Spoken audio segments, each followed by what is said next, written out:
True story. Have you ever been fired before? Well, I have. I'm be honest with you. I've been, and I didn't really get caught. I didn't get caught, but they said I was sleeping on the job. Listen. I didn't get caught. I used to work with this hotel. I'm not gonna say the name of. It rhymes with Wyatt, but anyway. We issued out keys and did a lot of things, security, hotel service. They got everything. They got everything out of us for that $13.25 an hour. That was back in 19. What was the civil unrest? I don't know. Whenever they beat Rodney King up and everybody started burning things down, and Reginald Denny got his. I gotta say, it gotta be one of my. He got to be about the stupidest white man that I ever met in my life. He's in an 18-wheeler truck driving down Florence, and see, there's 1,000 black people. He's in an 18-wheeler truck, and he see 1,000 people out there throwing bricks and just looting and robbing everything, and he slowed down the truck and talking about, "Hey, what's going on?" And he snatched his ass out of the I'm sorry. But anyway, it was during those times I used to work for the hotel, and we got a lot of overtime because all we had to say was like, they're coming toward this way, they coming towards out to the airport, knowing damn well they ain't letting y'all get past here messing with aviation. Trust and believe.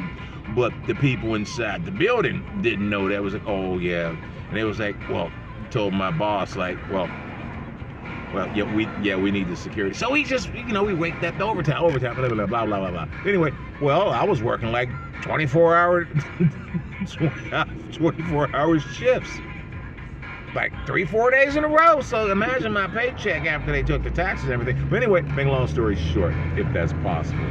Well, one day the engineer came to get keys. The door was open, the window was open. Motherfucker could have reached right through there and grabbed his keys to his department, but no, he's gonna be like, security, hello, hotel service. And I came out of my boss's desk, had my feet on the desk, my shoes off, my tie was off, I was unbuttoned, and I walked out there and I'm like, yeah.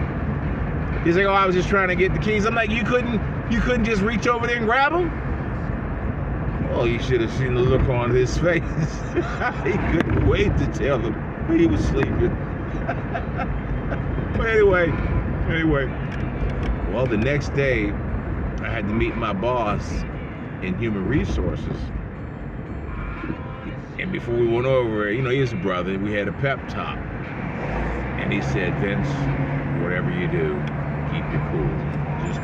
I'm like, JB, I'm a professional. I'm like, I'm cool. So we go into the personnel office, go in there, we sit down, and I already seen there was a little white envelope on the desk. I already knew what that was. That was my check, severance pay. They was like, blah, blah, blah, blah, blah, blah, blah, blah. They said, we really like you here and all this and that, blah, blah, blah, blah, blah, blah. And I said, they asked me, did I have any questions? And I said, yes, I have one question. I said, are you guys going to contest my unemployment insurance? And she told me what I need to know. She said, well, actually, they're going to ask us why we had to let you go, and I said, okay, cool, not a problem. And besides, they was only giving out like $75 a week for unemployment. I'm like, what the fuck? So anyway, I filed disability. Anyway, the moral of my story is this: there is none. Have a wonderful day.